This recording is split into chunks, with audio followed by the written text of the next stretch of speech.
Hey guys, ಎಲ್ಲರಿಗೂ ನಮಸ್ಕಾರ. ಇವತ್ತಿನ ಒಂದು ವಿಡಿಯೋದಲ್ಲಿ ಮತ್ತೊಂದು ಗೌರ್ಮೆಂಟ್ ಜಾಬ್ನ ತೊಗೊಂಡ್ಬಂದಿದ್ದೀನಿ ಅಂತಲೇ ಹೇಳ್ಬೋದು. SIDBI ರಿಕ್ರೂಟ್ಮೆಂಟ್ 2024 ಕಡೆಯಿಂದ ಬಂದಿರುವಂಥ ಮತ್ತೊಂದು ವೇಕೆನ್ಸಿ ಬಗ್ಗೆ ಮಾಹಿತಿನ ತಿಳಿಸ್ಕೊಡ್ತಿದ್ದೀನಿ. ಇನ್ನ ಚಾನಲ್ಗೆ ಸಬ್ಸ್ಕ್ರೈಬ್ ಮಾಡ್ಕೊಂಡಿಲ್ಲ ಅಂತ ಹೇಳೋದಾದ್ರೆ ಸಬ್ಸ್ಕ್ರೈಬ್ ಮಾಡಿಕೊಂಡು ಪಕ್ಕದಲ್ಲಿರುವಂಥ ಒಂದು ಬೆಲ್ ಐಕಾನ್ನ ಕ್ಲಿಕ್ ಮಾಡೋದು ಮರಿಬೇಡಿ.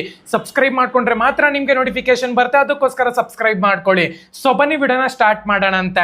ಸೊ ಮೊದಲನೇದಾಗಿ ಆರ್ಗನೈಸೇಷನ್ ನೇಮ್ ನೋಡ್ಕೊಳ್ಳೋದಾದ್ರೆ, ನೀವು ಅಪ್ಲೈ ಮಾಡ್ತೀರಾ ಅಂದ್ರೆ ನಮ್ಮ ಒಂದು ಟೆಲಿಗ್ರಾಮ್ ಚಾನಲ್ ಲಿಂಕ್ ಇರುತ್ತೆ, ಪ್ರತಿಯೊಬ್ಬರನ್ನು ಕೂಡ ಹೋಗಿ ನಮ್ಮ ಒಂದು ಟೆಲಿಗ್ರಾಮ್ ಚಾನಲ್ಗೆ ಜಾಯಿನ್ ಆಗಬೇಕಾಗತ್ತೆ.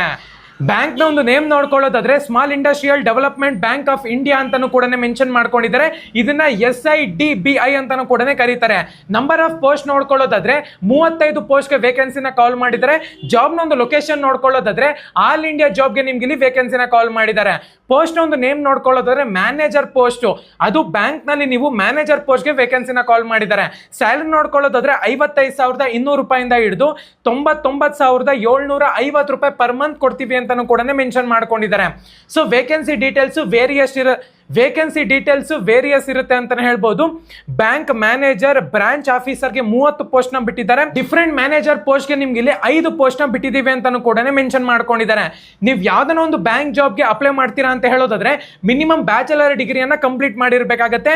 ಬ್ಯಾಚಲರ್ ಡಿಗ್ರಿ ಮೇಲೆ ನೀವು MBA MCom ಯಾವ್ದು ಬೇಕಾದ್ರೂ ಕೂಡ ಮಾಡಿರಬಹುದು, ನೀವು ಅಪ್ಲೈ ಮಾಡಬಹುದು, ಆರಾಮಾಗಿ ಸೆಲೆಕ್ಟ್ ಆಗ್ತೀರಾ. ಏಜ್ ಒಂದು ಲಿಮಿಟ್ ನೋಡ್ಕೊಳ್ಳೋದಾದ್ರೆ 18 ವರ್ಷದಿಂದ 37 ವರ್ಷದ ಒಳಗಡೆ ಇರಬೇಕಾಗತ್ತೆ. ಮ್ಯಾಕ್ಸಿಮಮ್ 37 ವರ್ಷ ಅಂತ ಹೇಳ್ಬಿಟ್ಟು ಮೆನ್ಷನ್ ಮಾಡ್ಕೊಂಡಿದ್ದಾರೆ. ಏಜ್ ನ ಒಂದು ರಿಲ್ಯಾಕ್ಸೇಷನ್ ನೋಡ್ಕೊಳ್ಳೋದಾದ್ರೆ OBC ಮತ್ತೆ SC/ST ನವರಿಗೆ 5 ವರ್ಷ ಕೊಟ್ಟಿದ್ದಾರೆ, ಬೇರೆ ಕ್ಯಾಂಡಿಡೇಟ್ಸ್ಗೆ 10 ವರ್ಷ ಕೊಟ್ಟಿದ್ದಾರೆ. ಸೆಲೆಕ್ಷನ್ ಪ್ರೋಸೆಸ್ ನೋಡ್ಕೊಳ್ಳೋದಾದ್ರೆ ಶಾರ್ಟ್ ಲಿಸ್ಟಿಂಗ್, ಪ್ರಿಲಿಮಿನರಿ ಸ್ಕ್ರೀನಿಂಗ್ ಮಾಡ್ತಾರೆ, ಮತ್ತೆ ಇಂಟರ್ವ್ಯೂ ಇರುತ್ತೆ. ಯಾವುದೇ ಒಂದು ರಿಟರ್ನ್ ಟೆಸ್ಟ್ ಇರೋಲ್ಲ ಅಂತಾನು ಕೂಡ ಮೆನ್ಷನ್ ಮಾಡ್ಕೊಂಡಿದ್ದಾರೆ. ಮತ್ತೆ ಅಪ್ಲಿಕೇಶನ್ ಫೀಸ್ ಬಗ್ಗೆ ಮಾತಾಡೋದಾದ್ರೆ ಯಾವುದೇ ಒಂದು ಅಪ್ಲಿಕೇಶನ್ ಫೀಸ್ ಇರೋದಿಲ್ಲ, ಎಕ್ಸಾಮ್ ಇರೋದಿಲ್ಲ, ಆರಾಮಾಗಿ ನೀವು ಇಲ್ಲಿ ಅಪ್ಲೈ ಮಾಡಬಹುದು.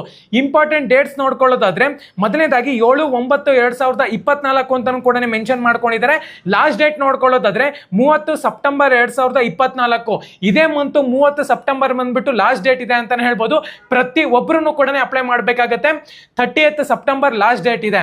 ನಮ್ಮೊಂದು ಟೆಲಿಗ್ರಾಮ್ ಚಾನಲ್ ಅಲ್ಲಿ ಪ್ರತಿಯೊಂದು ಲಿಂಕ್ಸ್ ಅನ್ನು ಕೂಡ ಅಪ್ಡೇಟ್ ಮಾಡಿದ್ದೀನಿ, ಹೋಗಿ ಪ್ರತಿಯೊಬ್ಬರು ಕೂಡ ಅಪ್ಲೈ ಮಾಡಿ. ಇನ್ನ ಚಾನಲ್ಗೆ ಸಬ್ಸ್ಕ್ರೈಬ್ ಮಾಡ್ಕೊಂಡಿಲ್ಲ ಅಂದ್ರೆ ಸಬ್ಸ್ಕ್ರೈಬ್ ಮಾಡ್ಕೊಂಡು ಪಕ್ಕದಲ್ಲಿರುವಂತ ಒಂದು ಬೆಲ್ ಐಕಾನ್ ಕ್ಲಿಕ್ ಮಾಡೋದು ಮರಿಬೇಡಿ. ಸಬ್ಸ್ಕ್ರೈಬ್ ಮಾಡ್ಕೊಂಡ್ರೆ ಮಾತ್ರ ನಿಮ್ಗೆ ನೋಟಿಫಿಕೇಶನ್ ಬರುತ್ತೆ, ಅದಕ್ಕೋಸ್ಕರ ಸಬ್ಸ್ಕ್ರೈಬ್ ಮಾಡ್ಕೊಳ್ಳಿ. ಧನ್ಯವಾದ.